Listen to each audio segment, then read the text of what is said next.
Secretaría de Educación Pública.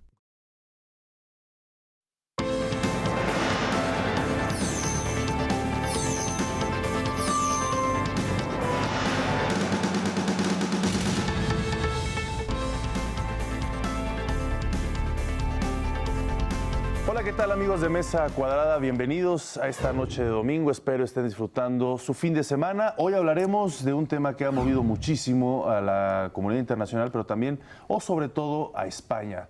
Este proceso independentista que ha generado mucha zozobra, muchas incógnitas y sobre todo mucha inestabilidad social. Para ello le damos la bienvenida al doctor Martín Gabriel Barrón Cruz. Él es pues historiador y un conocedor de todos estos procesos, no solo históricos, sino también cómo se ha ido confeccionando la Constitución, tanto el Estatut de Cataluña como, por supuesto, la Constitución española, y qué sí se puede y qué no se puede a raíz de lo que hemos visto, sobre todo un antecedente muy concreto que ha sido pues, la violencia utilizada para frenar el referéndum. Muchísimas gracias, doctor, por estar con nosotros. No, de qué, muchísimas gracias a ustedes por la invitación de estar aquí esta noche y poder conversar un tema efectivamente pues muy álgido, polémico, sobre todo porque también tiene implicaciones para muchos por los conocidos o por los familiares que se tienen en España. Entonces, hay un aspecto también sentimental detrás de todo esto. ¿Sí? Por supuesto, doy la bienvenida a nuestros expertos, analistas, Verónica Ortiz, Pepe Ureña, Javier Oliva. Javier, un placer, gracias por estar con nosotros. Bienvenido, Martín. Gracias, Javier. Pues abrimos la mesa de preguntas. Verónica, por favor, tu primera intervención. No, bueno, a mí me gustaría, yo creo que en beneficio de todos, justamente, y además aprovechando tu carácter de historiador, que nos hicieras nada más un breve contexto de cómo llegamos hasta aquí. Es decir, ahorita las noticias que nos llegan las analizaremos, puesto que estamos justamente en una coyuntura casi al borde de que mañana mismo se declare la independencia, ¿no?, de Cataluña. Pero, ¿cómo llegamos a este momento? Porque hay digamos, antecedentes históricos importantes y que es mi pregunta para ti. Bueno, lo que nosotros debemos de entender de España, primero que nada, es que la conformación de lo que hoy conocemos como este territorio español se crea a partir de 1492. O sea, la unión del Reino de Castilla y Aragón, eso es lo que va a formar propiamente España. Y en el caso específico de Cataluña no tuvo una importancia, digamos, histórica, relevante e importante dentro de esta fusión. Esto hay que dejarlo no era un país. Claro, no era un país, no era un territorio, digamos, que tuviera más relevancia más que como condado. Exacto. O sea, la categoría que llegó a tener como máxima categoría, digamos, en todos los territorios en la época medieval, es un condado, el condado de Barcelona. Hasta ahí llegó, ¿no? Digamos, fue una categoría menor, por decirlo, en el derecho, digamos, tradicional. Esto sería hasta ahí. Después, lo que vamos a tener, digamos, es que se va a ir construyendo, como ha sucedido a lo largo de la historia, el nacionalismo, como se construyó en el siglo XIX. Todos los nacionalismos se construyen a partir del siglo XIX, y no solamente el español, incluso el de nuestro país, es una construcción. Pero en el caso de Cataluña, ¿qué es lo que pasó? A partir de la crisis que hay en 1898, que también incluye la independencia de Cuba, y esto provoca toda una serie de problemas al interior de España, hay un personaje que es muy importante para este tema del sentimiento catalán, y se llama Valentí Almaral. Bueno, muchos lo dicen Valentín. Entonces, Valentí Almaral lo que hace es publicar un libro que se llama Lo Catalán, ¿no? Entonces, a partir de ahí, Valentí Almaral va estableciendo toda una serie de principios sobre lo que debería ser una entidad federativa que es Cataluña, ¿no? A partir de este texto y de estas ideas, que no es el único, sino es simplemente la figura más representante, dirían algunos que se inventa la nación catalana. Así está concebido, ¿no? Y no solamente será el único, sino también vamos a tener a Sabino Arana, que es el que va a Justo iba a crear pensar, con pensando la en País parte Vasco, del ¿no? País Vasco, ¿no? O sea, son los dos ejemplos, Sí, los tanto dos del polos. País Vasco como de Cataluña, ¿no? Y esto es lo que va a generar ahí una serie de problemas. Después vamos a tener que ya en la Segunda República Companys va a empezar a retomar esta idea del sueño de Almaral, pero pues a final de cuentas termina siendo privado de la vida Companys, ¿no? Después vamos a tener la dictadura de Franco, donde todo lo catalán, Sí, claro. todo lo vasco se reprime. Es decir, hay una fuerte represión por parte de la dictadura encabezada por Francisco Franco. Y así entonces llegamos a 1978, una vez que fallece Franco y que se restablece la democracia parlamentaria en España, pues se va a firmar en el año de 1978 la Constitución. Y este es el elemento quizá más importante de lo que tenemos, digamos, en esta parte. ¿Por qué razón? Porque la Constitución fue emitida no hubo un constituyente, sino por las Cortes. No hay, como sucedió aquí en la Ciudad de México, que se habla de un constituyente para emitir la Constitución. Eso no sucedió, sino son las Cortes en el caso español. Y el artículo 2 Pero de con el esta... consenso Con el de consenso de todas las todos, fuerzas, con sí. el consenso Sí. de todos, ¿no? E incluso en ese consenso de todos, el artículo 2 de la Constitución española, de la Constitución del 78, establece que la nación española se funda, ¿no?, en la indisoluble unidad del pueblo español, ¿no? Pero además reconoce y dice así textualmente: patria común e indivisible de todos los españoles, y reconoce y garantiza la autonomía de las nacionalidades y regiones que la integran. Es decir, el artículo 2 está reconociendo toda la diversidad que hay en España. Y esta diversidad implica Galicia, implica el País Vasco, implica Cataluña, implica Andalucía. Valencia, Andalucía. implica Andalucía, o sea, todo lo que hoy conocemos como Cantabria, el comunidades, País Vasco, el Cantabria, el País Vasco, todo está reconocido de acuerdo a la Constitución, ¿no?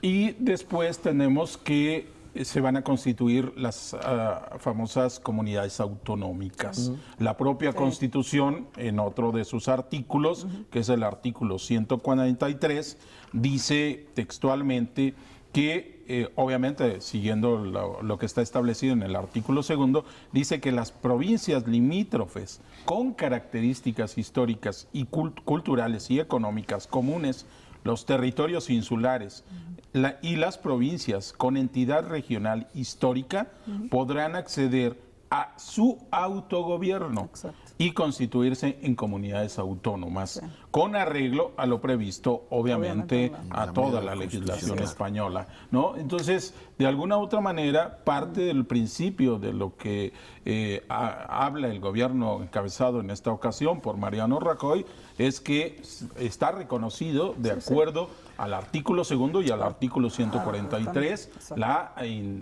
digamos, el autogobierno que debe de existir en las comunidades autonómicas, ¿no? Y esto es quizá parte del fundamento constitucional en el cual el gobierno español actual se está basando, ¿no? Claro. Sí. Sí, y después ha habido pues una serie de distintos protagonistas, presidentes de España, junto con el paternalismo, por supuesto, de lo que es el rey, y ha habido acercamientos con lo que es el gobierno catalán, con lo que es la comunidad de Cataluña, a partir de este excelente pues, esquema que nos acabas de plantear, histórico, y que ha habido también fallas y aciertos por parte de los presidentes o cómo se ha manejado. Yo pondría de referente en la mesa lo que se logró con Rodríguez Zapatero al ampliar o al profundizar esta autoridad o estos beneficios relativos a lo que fue Cataluña, y que logró tranquilizar un poco las cosas, pero que después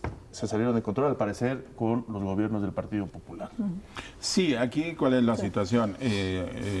Rodríguez Zapatero lo que emite es el estatut para Cataluña, solo que el estatut posteriormente va a entrar en contradicción con la propia Constitución. ¿Por qué? Y porque en el artículo 161 constitucional establece, por ejemplo, que el Tribunal Constitucional de España puede declarar la inconstitucionalidad de este estatuto. Y ahí es donde empieza precisamente el gran problema de la fricción, exactamente, hasta este momento. Es decir, que el estatuto es declarado, por ejemplo, por el Tribunal Constitucional, porque en el artículo 161 establece que el gobierno podrá impugnar ante el Tribunal Constitucional, es decir, el gobierno del Partido Popular empieza a impugnar el estatuto y entonces dice que las disposiciones y resoluciones adoptadas por los órganos de las comunidades autonómicas, ¿no?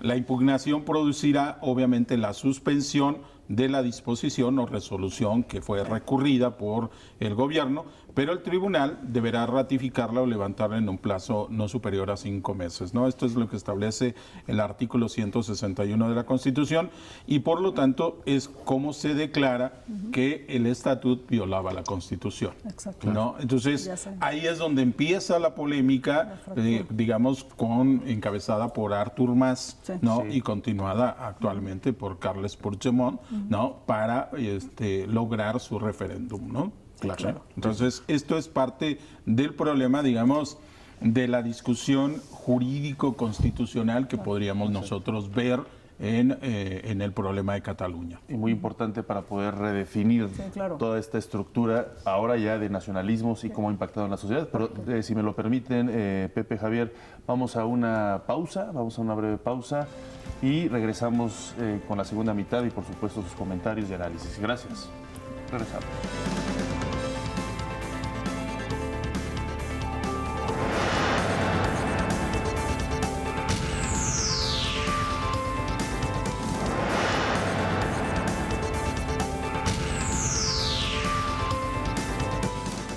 Gracias por continuar con nosotros. Estamos hablando del conflicto catalán-español, en fin, pues difícil de identificar o de simplificar en un solo tema. Gracias. Le damos la palabra, por favor, Javier Oliva, para continuar analizando su opinión y sus preguntas. Muchas gracias. Pues, mira, me gusta mucho que esté aquí Martín Barrón con sus planteamientos de historia y del texto constitucional.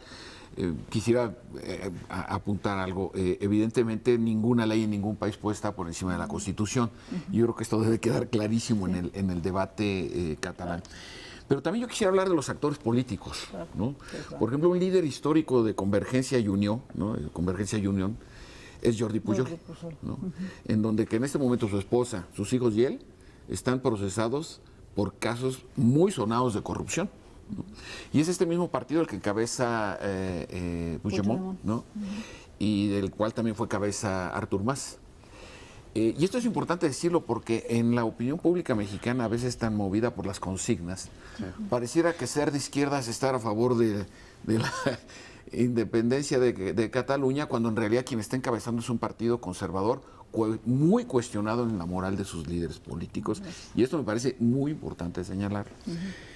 Por el otro lado hay que recordar también, y tú como conocedor de estos temas, Martín Gabriel, el origen contemporáneo, desde donde yo lo poco que conozco del caso, tiene que ver con el asunto fiscal. Es decir, lo que recaudan, según esto, lo que recauda la Hacienda, el Ministerio de Finanzas español, y lo que le destina a la autonomía catalana. Lo cual está demostrado que también es falso, es decir, carece de sustento. Entonces aquí lo importante también, y darle otro contexto más, es esta propensión que ha habido en los últimos años, en donde encontramos el separatismo escocés, el secesionismo en la isla de Cerdeña, para el caso francés, la Lombardía en el norte de Italia. Bélgica se pasó 3 años sin gobierno por las disputas entre valones y flamencos. Es decir, estas tendencias que tú apuntabas muy bien en tu primera intervención sobre la construcción de los nacionalismos y de los regionalismos, pues hoy todavía los encontramos en muy buena parte con un vigor notable. En este sentido, digamos, ya tenemos el tema constitucional, me parece que resuelto, a partir de que no puede haber ni estatuto ni ley que esté por encima de los intereses de la unidad nacional española. Pero también quisiera escuchar algunos comentarios tuyos respecto de los actores políticos, que a mí en lo personal me parecen profundamente cuestionables, ¿no? Y por el otro, el tema de la trayectoria del comportamiento fiscal como argumento para la secesión, es decir, como una de las bases principales para argumentar en ese sentido, porque todos los partidos políticos que están en el proyecto van desde los antisistemas hasta este partido conservador. Entonces, el problema evidentemente va a ser después los conflictos que naturalmente se van a desatar entre ellos, ¿no? Sí, aquí hay, digamos, Javier, tú lo has tocado, ¿no? El primer gran problema es que Convergencia y Unión, su primer gran problema actualmente es la legitimidad de sus dirigentes. De hecho, Carles Puigdemont y desde Artur Mas, que es el que empieza, digamos, a romper toda esta, digamos, sentimiento catalán con el gobierno español, viene de alguna otra manera precedido por el problema también fiscal, ¿no? O sea, están ahí imbrincados estos dos temas, ¿no? Como actores políticos y estos personajes, hay que recordar que Artur Mas pues, es el hijo putativo de Jordi Pujol. Así es. O sea, es formado a imagen y semejanza de Jordi Pujol.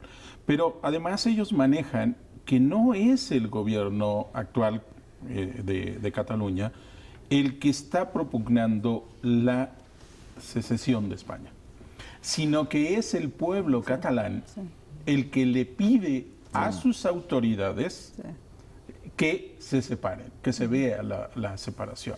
Es decir, que no es un movimiento de arriba hacia abajo, sino de una demanda ciudadana. Ese es el argumento. Pero hubo 60% de abstención en la participación del referéndum. Eso no se sostiene aquí es donde viene, digamos, ya el manejo incluso del propio referéndum y el propio referéndum, la parte mediática, ¿no? Claro. Lo que habría que revisar del referéndum que se acaba de celebrar el día domingo es la cantidad de votos, y todo el proceso para la votación. ¿Por qué razón? Un padrón, porque ¿no? El padrón, porque digamos, las urnas, los visores extranjeros, digamos, nosotros estamos a casi 9 meses de un proceso electoral en el país y vamos a tener visores extranjeros. Debes de ver que el gobierno sea imparcial. Claro. Aquí resulta que el gobierno catalán no ha sido imparcial. Al contrario, ha sido la principal bandera, por ejemplo, de Carles Puigdemont, después de que Artur Mas tiene que dejar el cargo. Y entonces hay toda una serie que aquí quienes se dedican al derecho electoral tendrían un campo vastísimo para analizar si todas las condiciones, digamos, del proceso electoral, incluso para el referéndum, se cumplieron o no. ¿Por qué razón? Porque yo podría, digamos, tener una urna en un domicilio determinado, en un colegio electoral, como le llamaron, pero si me avisaban que venía la policía, a lo mejor me lo llevaba. Sí. Y en ese inter, ¿qué pasó con la seguridad de esa urna? ¿No? Entonces, entran en cuestionamiento muchas otras cosas que el propio gobierno actual no está dejando muy claros, ¿no? Digamos, incluso salen y dicen que ganó el referéndum con el sí, pero ¿y dónde se llevó la votación? ¿Y dónde está el padrón? Porque según algunas versiones, incluso de algunos colegas, dicen que hubo personas que votaron más de 5 ocasiones. Sí, claro, o sea, entonces, la actuación política, digamos, de Carles Puigdemont, de Oriol Junqueras, del propio Artur Mas, Incluso se ha manejado Colau que hubo... también. ¿Mande? De Colau también. De Ada Colau. Colau, sí. Todos estos personajes que venían además, como tú bien lo señalaste, de pertenecer a partidos antisistema, ¿no? Entonces hay una tendencia también muy interesante porque hay una mezcla rara, extraña, en la coalición que actualmente gobierna en Cataluña, ¿no? Y por otro lado tenemos el problema fiscal, esta idea que está detrás, ¿no?, de todo esto. Y aquí es interesante porque el vicepresidente de la comunidad catalana, Oriol Junqueras, es curiosamente doctor en historia y su tesis es sobre economía en España, ¿no? Tiene estudios sobre de esto. Entonces, que esto poco se dice sobre el personaje que es Oriol Junqueras, ¿no? Y que es uno de los que están Y que es detrás, uno de los moviendo que la está cuna, detrás claro. de todo este movimiento, ¿no? Y en realidad lo que se ha mostrado, sí, Cataluña como una entidad, como una autonomía, es una de las autonomías más ricas de España, Sí, claro. y es la que obviamente aporta una buena parte de sus ingresos al gobierno central. Pero también se recibe esto. Ya no El gran problema que hubo, que no se ha podido quizá manejar bien económicamente en España, ha sido la crisis del 2008. Y a partir de ahí es donde se empieza a manejar que el gobierno central español empezó a limitar el regreso de los recursos hacia la comunidad catalana. Y entonces, esta es Para parte de apoyar la a manera las- para a otras apoyar, más rezagadas, para poder claro. tomar recursos Sí. y, por ejemplo, apoyar a los Andalucía. parados. En Andalucía, en Navarra o en Extremadura, que es en quizá la Extremadura, economía o la autonomía Más más rezagada. pobre, más rezagada de España, ¿no? Y entonces, por eso el discurso del gobierno actual es decir, vas a permitir que tus ingresos vayan a los parados de otras comunidades. Claro. Y entonces estás tocando un tema un poco sensible, que a nosotros incluso también nos toca en México. Recordemos que se ha dicho que la Ciudad de México es como una ciudad parásito donde se recaudan muchos recursos y todo se subsidia, ¿no? Bueno, habría que ver esto. Lo pongo como un ejemplo Sí, no, comparativo claro, porque esto es una parte fiscal y habría que probar en realidad todo lo que se aporta por parte de la comunidad catalana Sí, y todo lo que le regresa. regresa. Claro. Claro, te refieres a la crisis económica del 2008, porque Así es. después vino una crisis política Así también es. con varias elecciones fallidas, con 2 elecciones fallidas, que también a lo mejor tuvo que ver. Pepe, te doy la palabra, por favor, análisis y preguntas. Análisis y preguntas, pues nada más preguntas. ¿Qué gana y qué pierde Cataluña con esto? Uno, bueno, primero el pronóstico. ¿Cuál es el pronóstico? ¿En qué va a terminar esta situación Ándale. de crisis? Esa es la parte, como historiador. Es la primera parte. La segunda, ¿qué gana y qué pierde Cataluña y viceversa? ¿Qué pierde y qué gana España? Eso internamente. Y hacia afuera, Europa, ¿cómo queda? ¿Qué posición ha tomado Europa? ¿Y cuál será la relación en la comunidad, sobre todo en la Unión Europea, de Cataluña?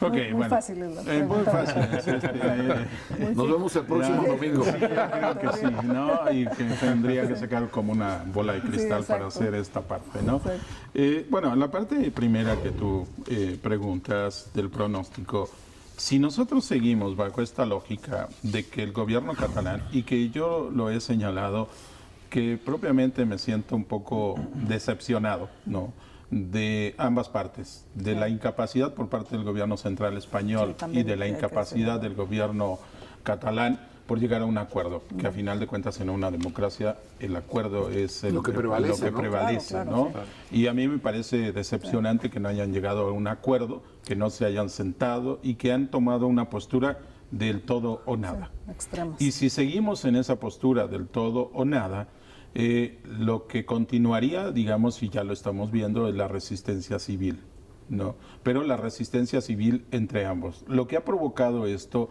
ha sido la fractura incluso dentro de las familias españolas, claro. porque se ha tomado partido de uno y otro lado. Y el gran riesgo, volvemos nuevamente a los años 30, ¿no?, la República, es que termine en un conflicto de carácter civil.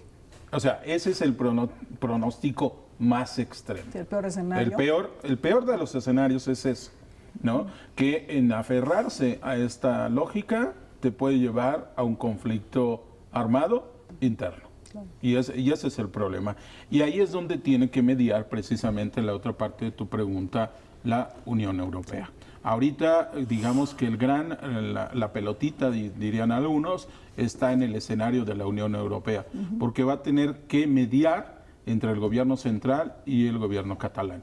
No hay de otra, la salida no hay, porque para mí el enfrentamiento está muy claro, ¿no? Las posturas son antagónicas al 100 y no pues, vamos a poder mediar.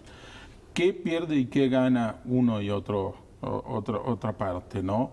Yo creo que el gobierno español, mal que bien, había logrado medianamente sortear la crisis económica del 2008, incluso reconocido por la propia Unión Europea, ¿no? No estaba en el escenario de Grecia, no estaba en el escenario de otros países que lograron, digamos, ir cubriendo sus cuotas, y ese sería el peor escenario para el gobierno español, que esa credibilidad que habían logrado ganar en casi 10 años, que estamos cerca del 2018, que habían logrado más o menos mantener, se puede perder.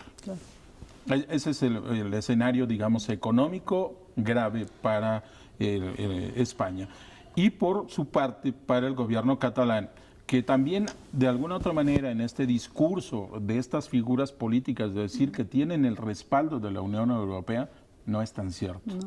Porque hemos visto, digamos, lo que ha salido, el gobierno francés, incluso en estos días ha salido también el vicepresidente de la Unión Europea a decir que los actos del día domingo están apegados a derecho, es decir, respaldando al gobierno español, ¿no? Y entonces, precisamente, Cataluña pues no tiene necesariamente, y habría que tomarlo con sus reservas, porque el gobierno catalán dice que sí tiene el respaldo, pero la realidad pareciera internacional que no es así. No, además, de acuerdo a los estatutos de la Unión Europea, el veto de España para el ingreso catalán sería permanente, ¿no? Exactamente. Y ahí viene el problema. El problema sería, ok, me logro separar, pero para que me reconozcan como integrante de la Unión Europea, va a ser otro proceso que no va a ser un proceso inmediato. Eso hay que tenerlo muy claro, ¿no? Es el problema de Macedonia, que Grecia no le puede reconocer, porque ella tiene una región que se llama Macedonia. Pero además va en contra de los intereses ahorita de la Unión Europea. Lo que menos necesita es, ¿no? Otro conflicto, ¿no? Porque muchos han alegado, incluso el presidente de Kosovo ha dicho, bueno, ¿y por qué con nosotros es una situación distinta? Porque son realidades distintas y fenómenos distintos. Ahí sí hubo una guerra. Ahí sí hubo una guerra. Y precisamente esa es la diferencia.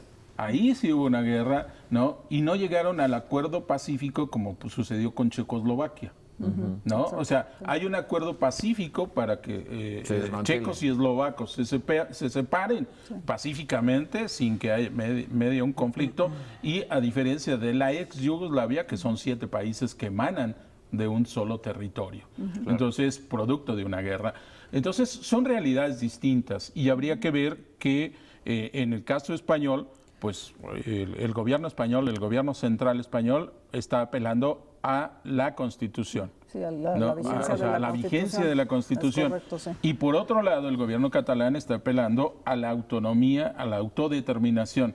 Entonces, reclamada por el pueblo, pero la autodeterminación está contemplada en la Constitución. Pues ahí están los matices, muchas aristas, muchas incógnitos, mucho aún por analizar y por ver, sobre todo.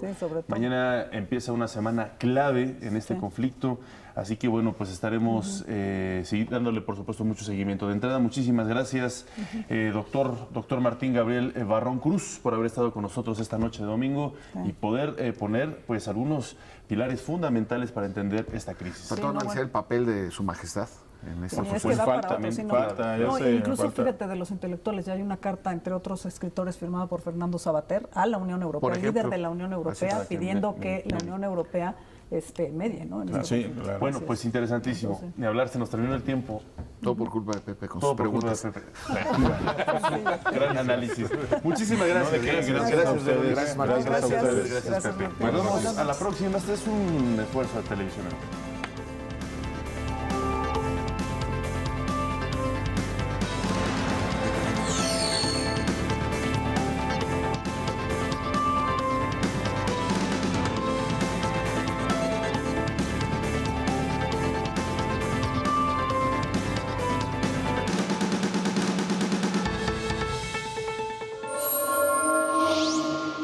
Secretaría de Educación Pública.